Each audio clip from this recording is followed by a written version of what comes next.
Debemos de tener la información clara. ¿Cómo es que funciona? ¿Cómo se transmite? ¿A dónde quiere ir?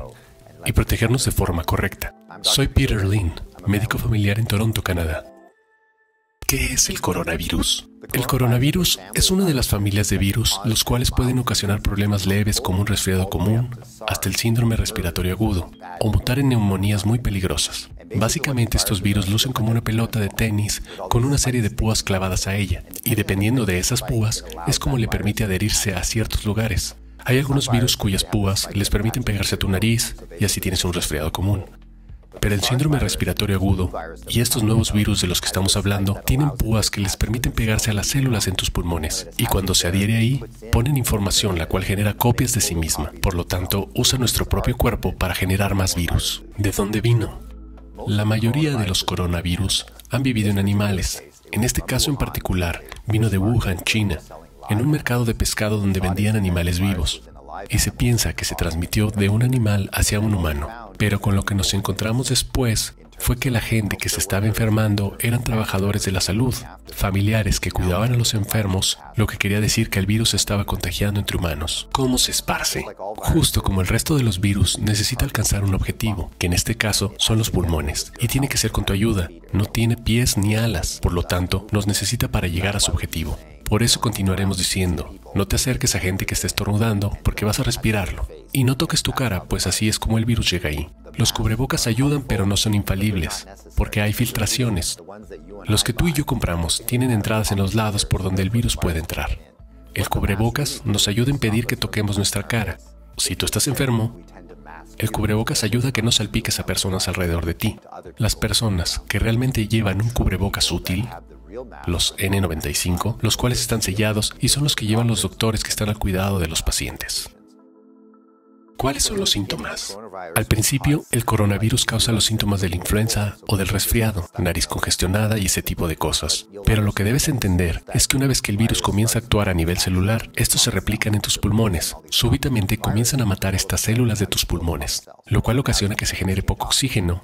Y es por eso que uno de los primeros síntomas son la falta de aliento e insuficiencia respiratoria, y debido a esto es que terminan en los hospitales. ¿Cómo se trata? Desafortunadamente, hoy en día no tenemos un tratamiento que ataje correctamente el coronavirus. No tenemos un medicamento que lo aniquile, así que es de mucha ayuda que cuando el paciente no puede respirar, reciba oxígeno.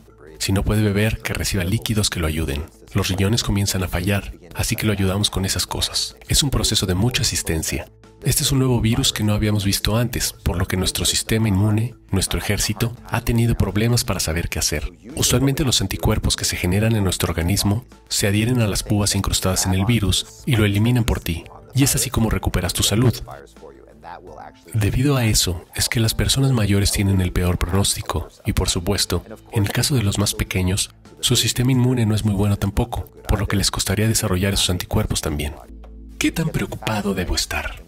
Si tenemos la información clara, no tenemos que alarmarnos innecesariamente, pero sí hacer lo correcto para no enfermarnos o bien transmitirlo a otros. Y si nos cuidamos los unos a los otros, de esta forma, este virus no tiene a dónde ir. Nos necesita para moverse y nos necesita para multiplicarse. Y si no le ayudamos, el virus se detendrá. Tenemos el poder para hacer eso ahora mismo.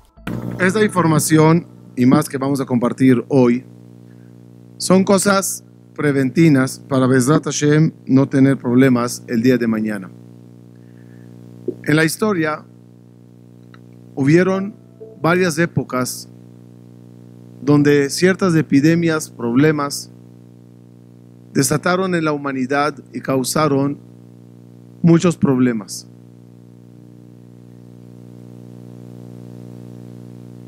Lo que debemos todos hacer son dos cosas. Uno es esfuerzo terrenal. Dos, esfuerzo espiritual. Primeramente, debe uno hacer todo lo que está en sus manos, lo que conocemos en hebreo como ishtadlut. Ishtadlut quiere decir, haz lo que se te dice hacer, no te arriesgues, no confíes mucho en tus zehuyot, en tu santidad, en tu neshama, ni en tu tefilot. No puedes arriesgarte. El Zohar dice que cuando Akadosh Baruj Hu nos vino a sacar de Egipto, en la noche de la epidemia de la matanza de los primogénitos, Hashem ordenó a todos los Yudim: quédense en la casa y no salgan. ¿Y cuál es el problema que esté afuera? Sí hay problema estar afuera, dice el Zohar. Cuando se desata la epidemia, no diferencia entre bueno y malo, entre justo y malvado. Dijo HaKadosh Baruj Hu: te quedas dentro de la casa. De ahí aprendimos siempre que uno debe de hacer todo lo que está en sus manos. Y la regla siempre es: donde tus manos, tu fuerza, tu alcance se agota, Bezrat Hashem, Dios ayudará y seguirá. Pero no puedes arriesgarse y confiar en un milagro. En Israel tuvieron que sacar ciertas leyes en la cual incluso no ves en mezuzá, no ves en la mezuzá. Vas al Knis, vas a un lugar, puedes contagiar de lejos. Y si estás infectado, no te sientes bien, sospecha o cuarentena, rezas en minyan. No es momento de ser ahorita fanático o ultra. No puedes arriesgar la vida de los demás por querer servirle a Dios mejor. Son leyes quizás incómodas, pero hay que acostumbrarse a ellas. El saludo que tanto nos gusta, el Hazaku Baruch y el Shabbat Shalom, a lo mejor son momentos ahorita de abstenerse y saludar de otra forma. Me gustó una halajá: Sefaradim, dejen de besar y abrazar y saludar cariñosamente. Ashkenazim, sigan normal.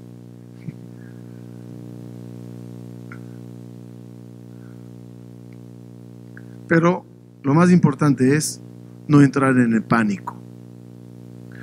No hay que empanicarse y volvernos locos, pero tampoco ignorantes. Y andar con los ojos cerrados.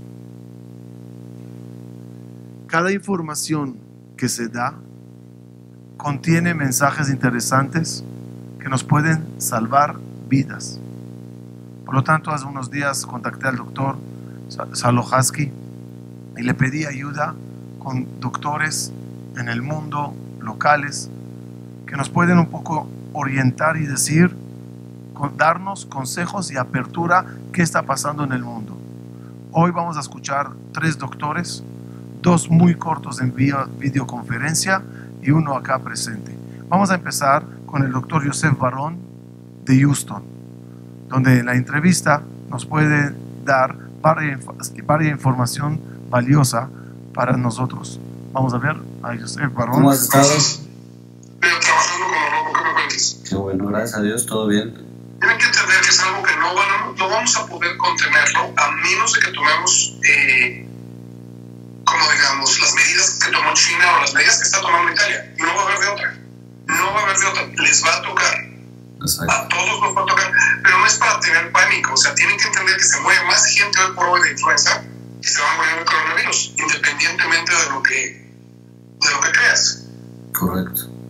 ¿Cuál sería más la gente que sí se muere? La gente que tiene hipertensión, diabetes, asma. La gente que se está muriendo son la gente que son gentes, por ejemplo, ancianos que viven en casas de asistencia, la gente que está inmunocomprometida. Esos son el tipo de pacientes. ¿Quién sí se debe de poner mascarillas y quién no? Hay un pánico, la gente está comprando de más, se están acabando y no la están usando las personas adecuadas.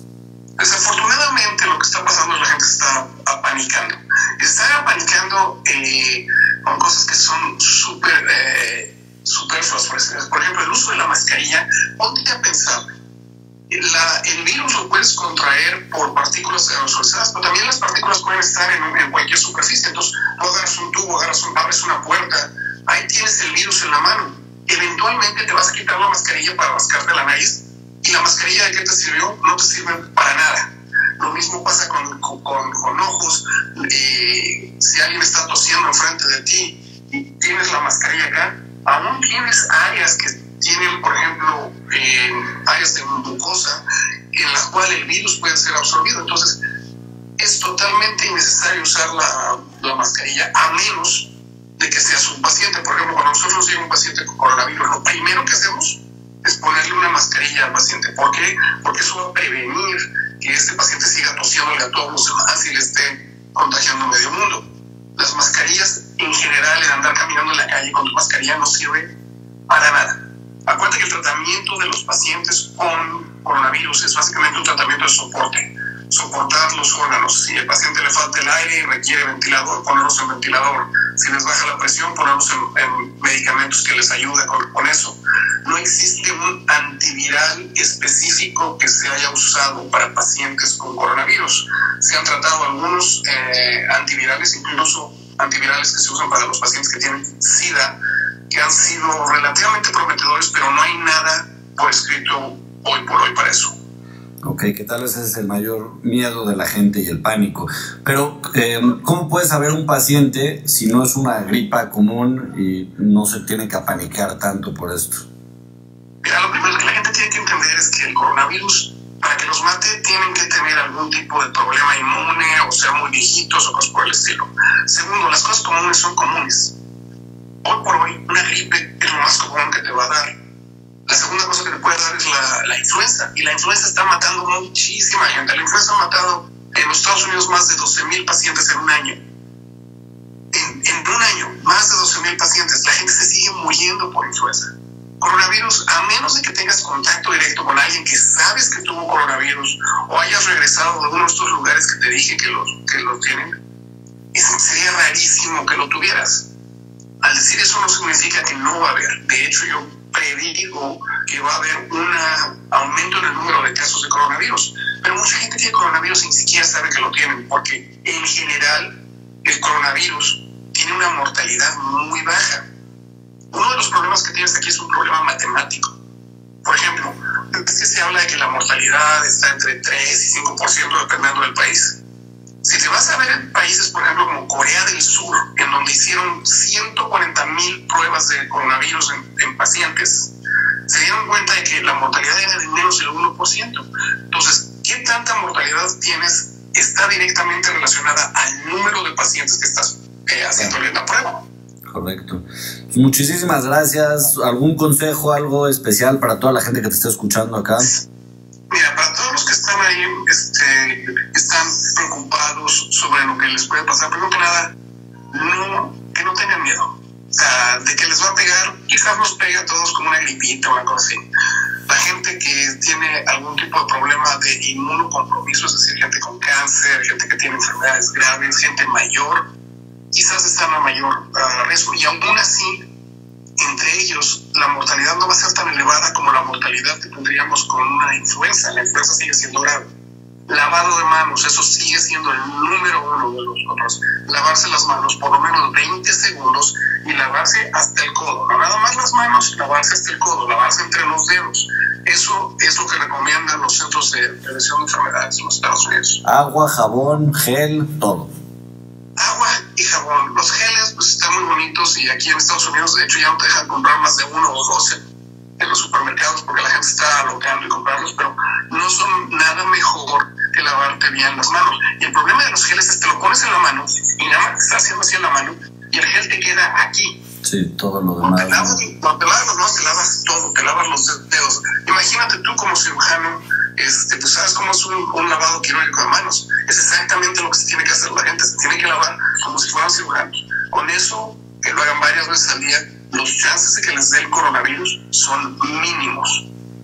La única manera de prevenir que el coronavirus se expanda va a ser tomar medidas drásticas como lo hizo China y como lo está haciendo ahorita Italia. Es la única manera. Ok. Muchísimas gracias, mil gracias por tu tiempo y estamos en contacto, primero Dios.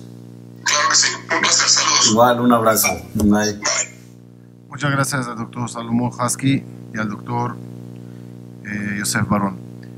Como saben, todos tenemos que hacer cada uno de su parte lo máximo, pero también las autoridades, los gobiernos, hospitales, todos tienen que de alguna forma establecer nuevas reglas de toda esta situación. En Israel, las medidas que se tomaron fueron muy drásticas, incluso casi criticadas de tan exageradas que fueron. Hoy Bibi Netanyahu salió y dio otras nuevas reglas. Muchas fronteras se están cerrando. Trump acaba de avisar que ya no se recibirá vuelos de Europa a Estados Unidos. Todas esas cosas nos pueden parecer exageradas, pero yo quiero que escuchen al profesor Ofer Marin, del director del hospital Shaare Zedek, el cual en hebreo, y lo voy a traducir mientras él habla, explica cuál es el motivo que el Estado de tomó medidas tan drásticas. ¿Me pones al doctor? Vemos ciertos países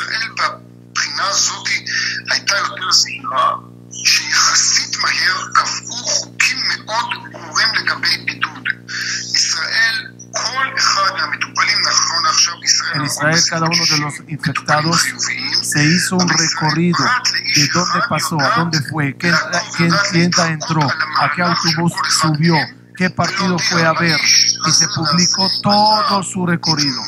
Y toda la gente que estaban en esos lugares se les metió por ley a las casas. 7 años de cárcel si te sales de la casa, más multa.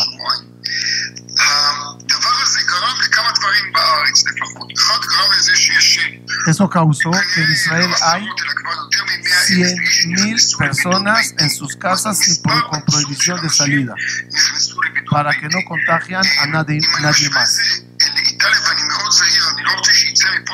Sin embargo, en Italia, dice, no quiero criticar a Italia, pero Italia se despertó muy tarde. Y cuando ya se dieron cuenta del problema, ya era muy difícil de controlar.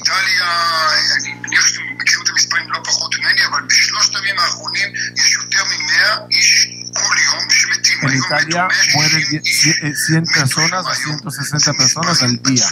Y todo eso por tardarse en poner reglas y limitar a la gente que estaban alrededor.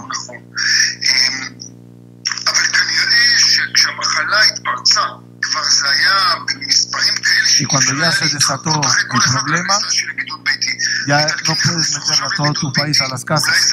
Aunque ya hay países que también ordenaron a mucha gente en muchas regiones del país no salgan de la casa. En un partido de fútbol que había en Israel, avisaron, todos los que se sentaron en las filas tal, en las gradas tal, todos a las casas. Policías checando y verificando si se atreven a salir. El rabino principal de Israel regresó de China, Tailandia, a la casa cuarentena. No importa quién eres, no importa qué cargo tienes un problema o estabas al lado de alguien, siéntate en tu casa hasta que se te pase. Cura no hay, pero de mientras no contagias a los demás. De nuevo, gracias a Salomón por conseguir esta entrevista con el doctor de Shaare Zedek. Y lo más importante de esta noche es el privilegio tan grande que tenemos todos de tener aquí al doctor Francisco Moreno, que hizo un gran esfuerzo para estar aquí con nosotros de todo corazón, sin fines de lucro, como un humano queriendo ayudar a todos los humanos posibles. Le agradecemos muchísimo su tiempo, su información que compartirá con nosotros, y al final, si hay preguntas muy especiales que no se hablaron ni los videos ni el doctor, se dará al público la oportunidad de hacerlas. Terminando, escucharemos un mensaje que lo leerá el presidente de la comunidad de parte del Comité Central, abriremos el Ejal y pediremos Bezrat Hashem Refuah Shelema para todo el mundo. Nuestro querido doctor Francisco Moreno.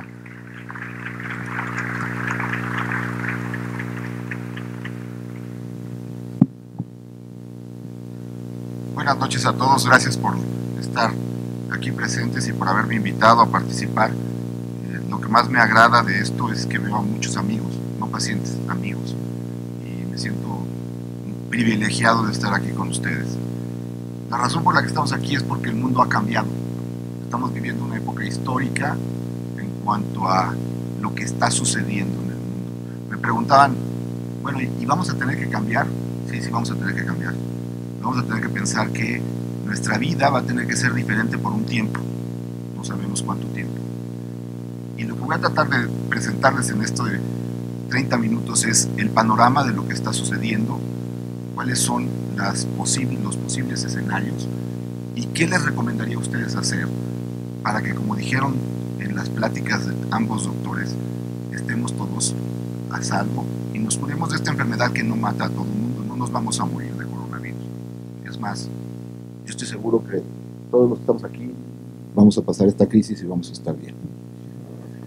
Como comentaron, y lo hicieron de una forma muy atinada, la siguiente. Voy a hablar un poquito sobre la historia de las pandemias. No es la primera vez que le ocurre a la humanidad algo como lo que estamos teniendo. ¿Qué es un coronavirus? ¿Por qué tenemos el miedo o la incertidumbre por esta nueva enfermedad? ¿Cuál es el estado actual de la pandemia? ¿Y cuáles son los posibles escenarios y las medidas a tomar? Siguiente. En la historia de las pandemias nos hemos enfrentado en el siglo XIV a una de las peores pandemias que acabó con 2/3 partes de la población. Piensen que en ese entonces no había médicos, los médicos eran más gente que se dedicaba a hacer cuestiones más de tipo místico que una medicina como la entendemos ahora. Y bueno, en ese entonces, en un periodo corto de tiempo, 2/3 partes de la población europea falleció por la peste bubónica. Algo que quiero que ustedes vean es que esta enfermedad se inició en Asia y el comercio ayudó a que a través de esos barcos en donde viajaban telas, seda, todo lo que se comercializaba del Asia hacia Europa, esos barcos venían con ratas y las ratas tenían pulgas y las pulgas tenían Yersinia pestis y esta fue la causa. ¿Por qué hablo de la comunicación? Porque eso también es importante en la pandemia que vivimos actualmente. La que sigue. Una de las peores pandemias que hemos tenido es la de la viruela. Y hablo de la viruela porque además no es solamente una enfermedad que mató a 500 millones de individuos a través de 12,000 años, sino es una enfermedad que marcó a la humanidad. La gente que sufría viruela quedaba marcada. ¿Pero por qué les pongo este ejemplo? Porque desde 1974 no hay casos de viruela en el mundo. Es una pandemia que logramos erradicar. Se puede, se logra. Estamos avanzados en tecnología. Y la última pandemia, si me pasan la siguiente, la más reciente, ocurrió en plena Primera Guerra Mundial. La llamada gripa española o influenza española no se originó en Europa, se originó en Estados Unidos. Cuando Estados Unidos entra a la guerra, los soldados que desembarcaron en Europa llevaban influenza. Encontraron una población devastada por el hambre, por la guerra, y hubo más de 500 millones de afectados, 50 millones de muertos. Esa es la última pandemia que hubo hasta el día de hoy, que dijo la Organización Mundial de la Salud, estamos en una pandemia. Y lo dijo el día de hoy, probablemente porque trató de la manera más inverosímil de evitar un problema económico mundial al decir que estábamos en una pandemia. Pero desde hace muchos días, muchos países sufrían lo que estamos viviendo. La que sigue es para adelante. Si ustedes ven, en las pandemias siempre hay algo común. Hay un problema de comunicación. La gente que viaja de un lado a otro puede llevar una enfermedad de un lado a otro. Así ha ocurrido con la viruela, así ha ocurrido con la peste. Pues nunca en la historia de la humanidad teníamos la capacidad de transportarnos como tenemos ahora. Mañana podemos estar en Australia, podemos estar en España, con una velocidad impresionante. Estamos viviendo en ciudades que tienen un hacinamiento grandísimo. El mejor ejemplo es la Ciudad de México, 23 millones de habitantes. No es raro que la enfermedad haya empezado en un lugar, el lugar más poblado del mundo, que es China, el país con 2.8 billones de habitantes. Y desafortunadamente, como comentaban, uno de los problemas graves ante las pandemias es tener malos sistemas de salud. Y desafortunadamente estamos viviendo una de las crisis de salud más graves de México por la situación actual de nuestro gobierno. Los factores que condicionan una pandemia grave son la población, si la población es más susceptible a enfermarse, entonces va a haber más enfermos. ¿Qué tan fácil se puede contagiar uno de esa enfermedad? ¿Y qué tan grave es la enfermedad? ¿A qué tanta gente puede matar esa enfermedad? ¿La que sigue? Pues déjenme hablarles un poquito del coronavirus. Como mencionaban, hasta el año 2002 había 4 coronavirus que conocíamos que producían gripas comunes. La mayor parte de los catarros están producidos por algunos virus, entre ellos los primeros 4 coronavirus. En el 2002 tuvimos la primera alerta de lo que estábamos viviendo ahora. Hubo una infección que se transmitió de un tipo de gato que comen los chinos hacia un humano, y ese humano lo transmitió a otro humano. Y ahí tuvimos lo que se llamó el SARS, que era un síndrome de insuficiencia respiratoria, por eso las siglas de SARS. Este fue el primer llamado, se hicieron muchos estudios, afortunadamente la enfermedad se controló, y se controló porque la enfermedad no se empezaba a transmitir hasta que la persona tenía síntomas, no como sucede con este nuevo coronavirus. Esta enfermedad tenía un 10% de mortalidad, mucho mayor que la que tenemos ahora, y se logró controlar en un cierto tiempo, en menos de un año. Otro mensaje importante, se logró controlar. Tenemos que pensar que esto lo podemos controlar. El segundo coronavirus grave que hubo fue el MERS, Middle East Respiratory Syndrome, porque ocurrió en Medio Oriente, y fue transmitida de un camello a un ser humano, y este ser humano lo pudo transmitir a otros seres humanos. Insisto, son virus que ocurren comúnmente en animales y que ocasionalmente nos pueden contagiar. Lo que es raro es que nosotros luego podamos contagiar ese virus a otro ser humano. En ese caso la mortalidad era muy alta, 34%. De los 3 coronavirus que han atacado al ser humano en los años recientes, el menos letal es el que nos estamos enfrentando. Otro mensaje que nos debe de dar optimismo. La que sigue. El problema de este virus es que es un virus que aparentemente fue transmitido de un murciélago a otro animal y de otro animal al ser humano. No sabemos si es del murciélago directo al ser humano o a través de un animalito que se llama pangolín y que usan los chinos como mascota. La situación es que es un virus totalmente nuevo para todos.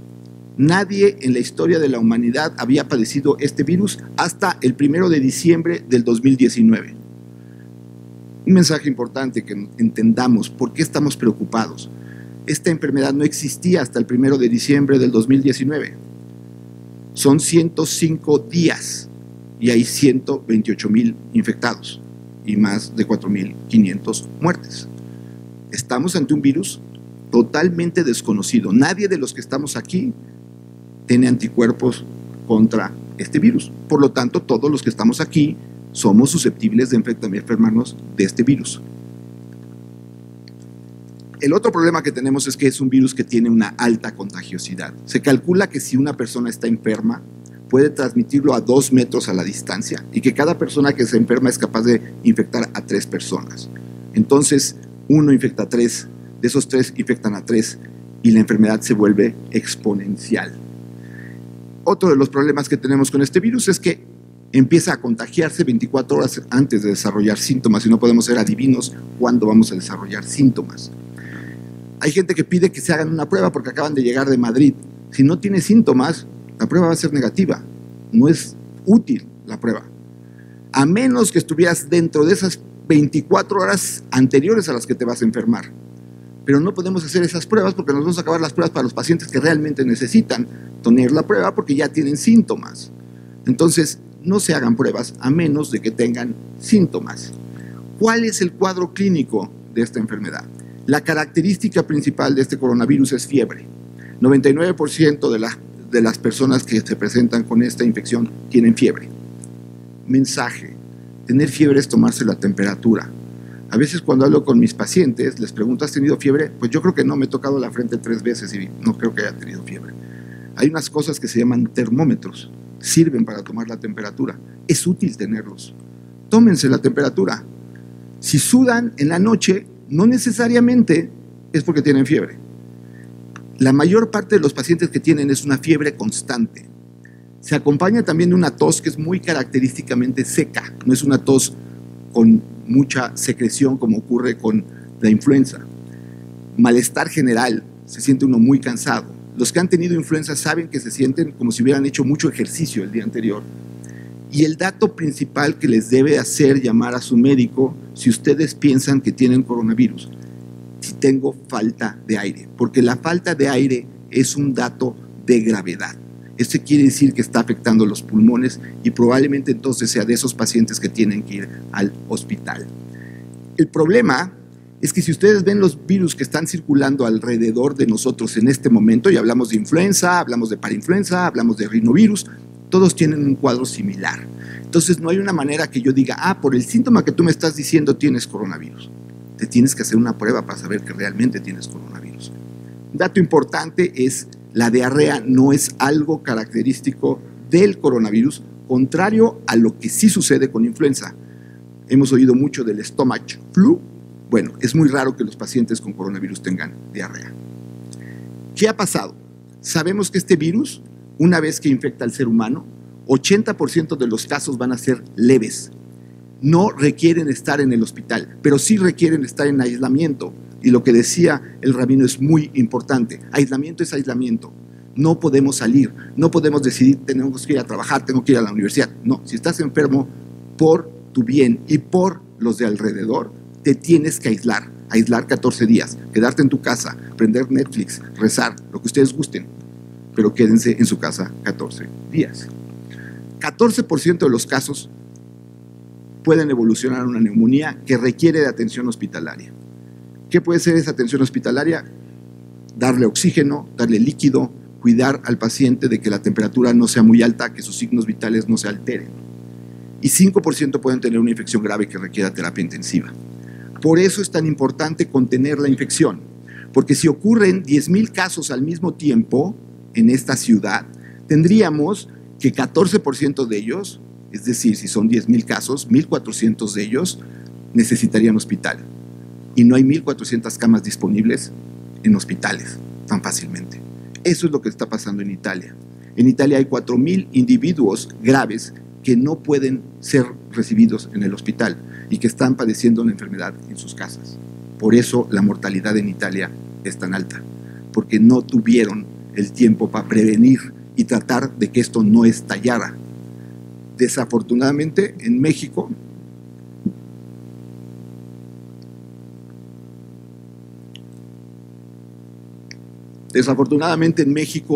las medidas que se han tomado de prevención no han sido lo suficientemente adecuadas. La que sigue. ¿Qué sabemos de la epidemia? La epidemia inició en diciembre del 2019. El virus se dio a conocer en China 30 días después. Hay cierta culpabilidad por parte de este país que habitualmente no es muy abierto en cuanto a materias de salud. Pero bueno, lo que tenemos es lo que hay. Hasta el día de hoy, y hablo del 11 de marzo, es decir, el día de hoy, a las 6 de la tarde, tiempo del centro de México, se habían documentado casos en 122 países, prácticamente en todo el mundo. Hay un total de 126,054 casos, 80,000 de los casos son en China, es decir, ya más de un 25% de los casos no ocurren en China, ocurren en el mundo. Dejó de ser una enfermedad asiática de China, es una enfermedad del mundo. Los países con más casos después de China es Italia con 12,462, Irán con 9,000 y Corea con 7,755. La mortalidad se estima que es del 3.2%, pero si ustedes revisan la estadística de abajo, en Corea, por ejemplo, es del 0.6%. ¿Por qué? Porque se han tomado las medidas adecuadas, porque se hace diagnóstico incluso en las carreteras, porque se aíslan los pacientes, a través del celular se determina qué paciente está enfermo y si sale de su casa lo meten a la cárcel. Y la gente tiene que cumplir el aislamiento. ¿Qué ha pasado en Irán? No lo sabemos. Hablaba con un médico que trabaja en Medicina Sin Fronteras y dice que hablar de 9,000 casos es ridículo, que hay más de 60,000 casos y que la mortalidad es mucho mayor. Pero igual, son países como el nuestro en donde la información no está disponible para todos. Entonces hay que tomar nosotros la batuta de esta enfermedad y hacer lo que tenemos que hacer, no esperar que alguien la haga por nosotros. La que sigue. Si ustedes ven la primera gráfica en azul, se ve que la enfermedad parecía empezarse a controlar, llegar a una meseta, porque se empezó a controlar en China. Desafortunadamente, en el momento que se empezó a controlar en China, se empezó a descontrolar en el mundo. Y por eso volvió a adquirir esta línea en donde cada vez de esos 3 que contagian a 3, se está haciendo esta diseminación de la enfermedad. Y lo mismo ocurrió con la mortalidad. La mortalidad sigue esa curva ascendente. ¿La que sigue? Y aquí vienen un dato importante. 12 países tienen más de 500 casos reportados.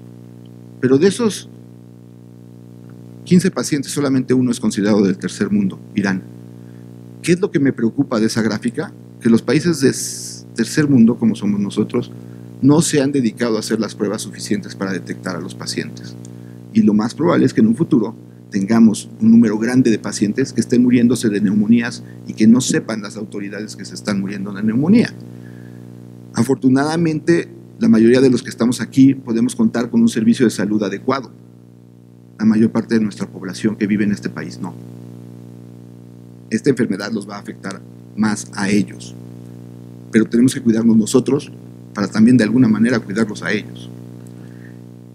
¿Cuáles son los factores de riesgo de mortalidad? La edad. La edad va directamente relacionada con el mayor riesgo. La gente que tiene más de 70 años tiene un riesgo elevado de tener neumonía, igual que los mayores de 80 años. Los niños parecen estar a salvo, incluso no ha habido muertes reportadas en menores de 9 años, lo cual es una bendición. Los pacientes enfermos de problemas cardíacos, respiratorios, diabetes, obesidad, tienen mayor riesgo de tener una enfermedad más grave. ¿Por qué les comento esto? Porque si ustedes se encuentran en esos grupos de edad de riesgo, tienen que aumentar sus cuidados, su aislamiento, su cuidado de higiene de manos. No quiere decir que los demás no lo tengamos que hacer, pero si me siento que estoy en un área susceptible, hay que cuidarnos con mayor importancia. La que sigue. Situaciones que me preocupan como médico. Estamos hablando de un virus nuevo para el ser humano, que tiene una alta contagiosidad, que podemos tardar en detectarlo, que dependemos también del país en donde vivamos para tener unas medidas adecuadas. Nunca había pensado que me hubiera gustado vivir en Corea.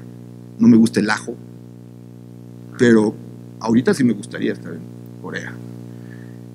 No existe un tratamiento, como lo comentaron, son medidas de soporte, se están probando medicamentos, incluso medicamentos que se utilizan para infecciones como el VIH, pero no tenemos resultados todavía.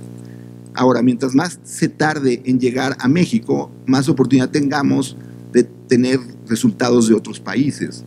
En el hospital en donde yo trabajo tenemos comunicación directa con Corea del Sur todos los días y nos avisan de qué medicamentos y qué protocolos de tratamiento están teniendo para tratar de mantenernos adelante de lo que vamos a usar cuando se presente esto en nuestro país. No existe vacuna y el otro problema es que, como les decía, está ocurriendo al mismo tiempo que otras infecciones respiratorias que pueden confundirnos en cuanto al diagnóstico, que nos preocupa porque si nos da tos, nos inquieta de que esa tos pudiera ser coronavirus, pero puede ser una simple gripa de otro virus sin importancia. La que sigue. Me preocupa mucho esto, me preocupa mucho mi ciudad. Esa es una foto del Metro Pantitlán. Ese es el Metro Pantitlán por donde viene mi enfermera a trabajar en las mañanas, como vienen probablemente muchos de sus trabajadores en las mañanas. Una persona en un funeral en España hace 3 días contagió a 60 individuos en el funeral. Imagínense lo que puede pasar si una persona en el Metro Pantitlán está infectada. No existe un sistema de salud capaz de controlar una infección masiva. Y ahora estamos además con un nuevo programa de salud en este país. El quién sabe si va a funcionar. La población susceptible, en un momento de mala comunicación, todo el mundo sabe de la rifa del avión, nadie sabe de lo que está pasando con esto. Una ciudad con 23 millones de habitantes, número 1 en diabetes y obesidad, con un cambio en la pirámide poblacional, en donde tenemos una población que cada vez es mayor, y en un momento en el que el gobierno le importa más la economía y la política, sobre todo, más que la salud. La que sigue. Entonces, ¿qué escenarios visualizo yo como médico, como infectólogo? Uno es que haya contención. Lo que hizo Italia es poner en aislamiento todo el país. Esa es una forma de contener. Son medidas muy drásticas, pero es evitar que exista contagio. No nos podemos imaginar México paralizado y que no podamos salir de nuestras casas. A lo mejor nos tenemos que empezar a imaginar que en un momento dado pudiera pasar, siempre en beneficio de la salud. El problema es que esta enfermedad se transmite en un periodo asintomático, entonces contenerla ha sido muy difícil. Tan es eso que Estados Unidos hoy cierra los vuelos a partir del viernes a Europa. Están buscando medidas de contención drásticas. La otra es que el virus se autolimite. Mucho se ha hablado del calor. Al ser virus respiratorios, estos virus habitualmente con el calor no se transmiten tan fácilmente. Hablaba de que si yo tengo coronavirus y estornudo, toso, voy a contagiar a 2 metros a la redonda. Probablemente si son 27, 28 grados centígrados, no sean 2 metros a la redonda, sea 1 metro. Pero si revisamos lo que está pasando en el mundo, hay casos en Australia, hay casos en Argentina, hay casos en Brasil. Está ocurriendo en el hemisferio sur, que ahorita está en verano, 40 grados. No podemos confiarnos del clima. Y la tercera es que haya una propagación. Hoy Angela Merkel dijo que el 60 al 70% de los alemanes van a sufrir coronavirus. Pero la idea es que no lo suframos todos al mismo tiempo, porque entonces ese 20% que requiere atención médica hospitalaria no va a tener disponibilidad de camas. La que sigue. Estas son 2 gráficas en las que quiero mostrarles por qué no estoy tan confiado en el calor. Porque el SARS, que es el virus primo hermano, incluso este virus se llama SARS-CoV-2, es el virus más parecido al SARS, tuvo su epidemia en los meses de mayo, junio y julio. Entonces, no podemos confiarnos del calor. Y la otra, si ustedes recuerdan, los que estaban aquí en el 2009, de la influenza H1N1, ocurrió a finales de marzo y en abril, también en momento de calor. No nos podemos confiar de que eso lo va a detener. La que sigue. ¿Qué podemos hacer? Y suena burdo, pero higiene de manos primero, higiene de manos después e higiene de manos después. Mientras más higiene tengamos, esta es nuestra arma de transmisión a los demás y a nosotros mismos. No se toquen la nariz, la boca y los ojos, no saludar de beso, abrazo y mano, no acudir a centros de salud si no es absolutamente necesario. Evitar sitios conglomerados, y platicaba con mi novia, que además es mi asesora de lenguaje, que está aquí y me da mucho gusto que me haya acompañado, que es el último plática que vamos a dar en este nivel. ¿Por qué? Porque estamos infringiendo la regla que estamos diciendo, no hacer esto en lugares conglomerados. Ya no podemos seguirlo haciendo. Y prometo que es la última plática que doy así. Evitar acudir a lugares cerrados y empezar a cambiar nuestra visión. Si podemos trabajar en casa, si tenemos empleados que pueden trabajar en casa, ayuden a esos empleados, porque al ayudarlos a ellos, se ayudan ustedes mismos. Y si ustedes tienen más de 60 años o tienes alguna enfermedad, trata de aislarte más.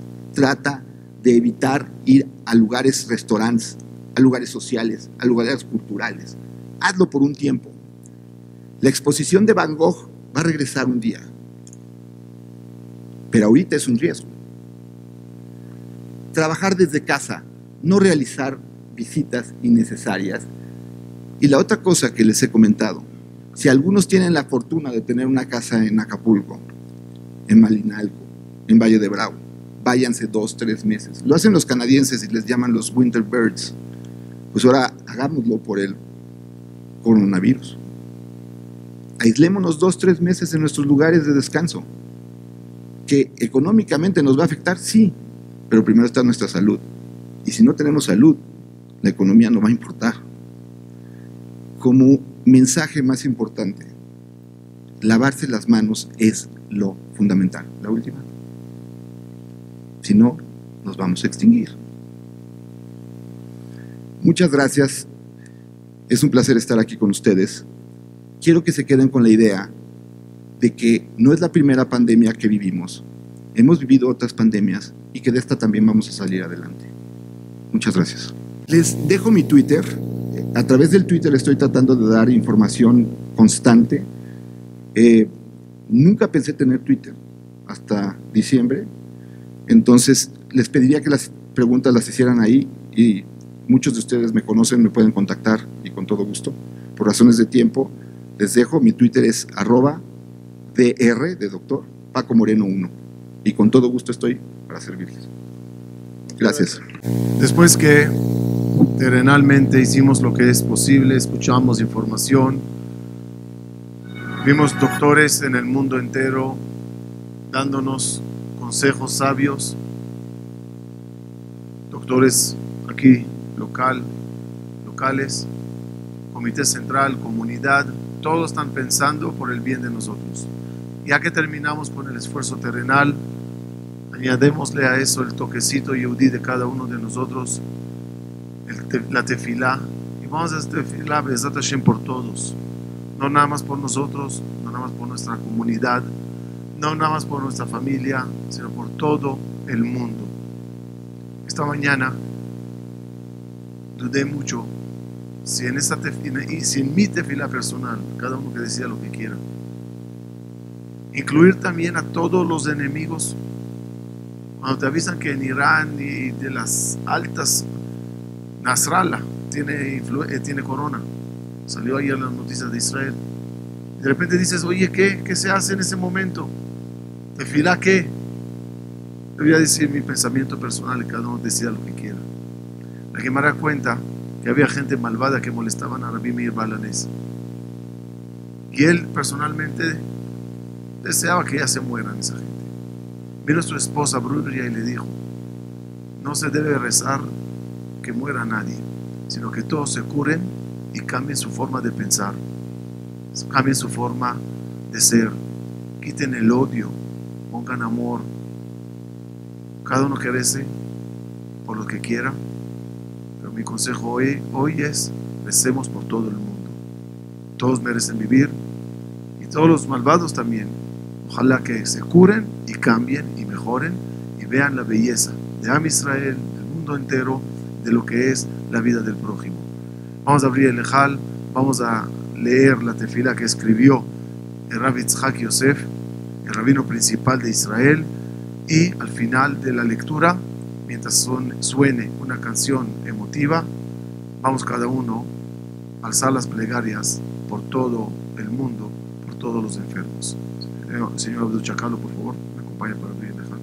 Yehi ratzon milefaneja Adonai Eloheinu ve'Elohei avotenu שתתמלא ברחמים על כל יושבי תבל ועל כל יושבי הארץ הזאת והגן עליהם מכל גזרות קשות ורעות המתרגשות ובאות לעולם ותצילנו מכל נגע ומגפה, חולי ומחלה.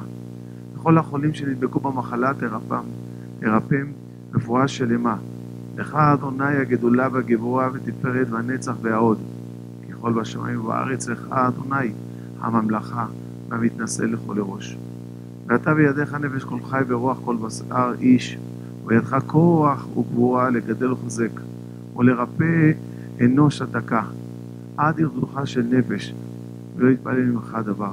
לכן יהי רצון לפניך האל הנאמן, אב הרחמים, הרופא לכל תחלואי עמו ישראל, אתה רופא נאמן תשלח מרפא וארוחה, ותעלה ברוב חסד וחנינה וחמלה לכל החולים שנדבקו במחלה הזאת.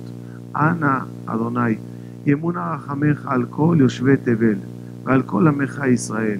עמוד נא מכיסא הדין ושב על כיסא הרחמים, ותיכנס לפנים שורת הדין, ותבטל מעלינו כל גזרות קשות ורעות, ויעמוד בנך ותתפלל ותעצר המגפה, וגזור עלינו גזרות טובות, ישועות ונחמות, למען רחמך.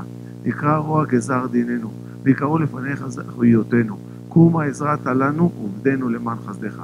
שמענה לכל תחינתנו, כי אתה שומע תפילת כל פה, ברוך שומע תפילה.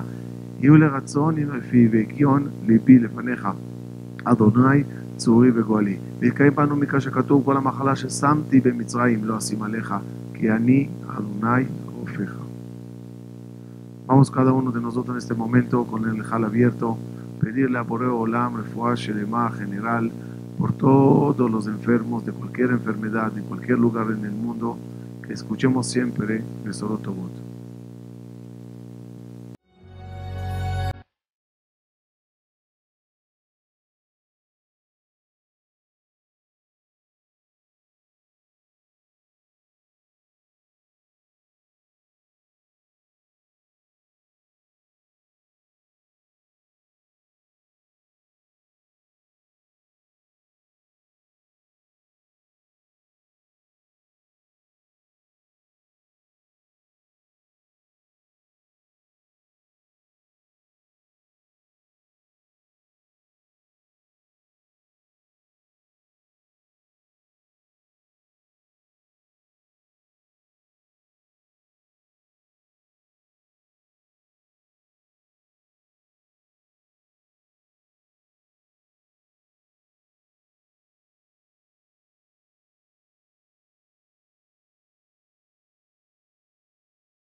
Muchas gracias a todos, que Hashem les dé a todos salud, vida larga y bienestar, que escuchemos todos Besorot Tovot, acatamos las órdenes, las precauciones, y que Besat Hashem eso sea muy pasajero y no tengamos malas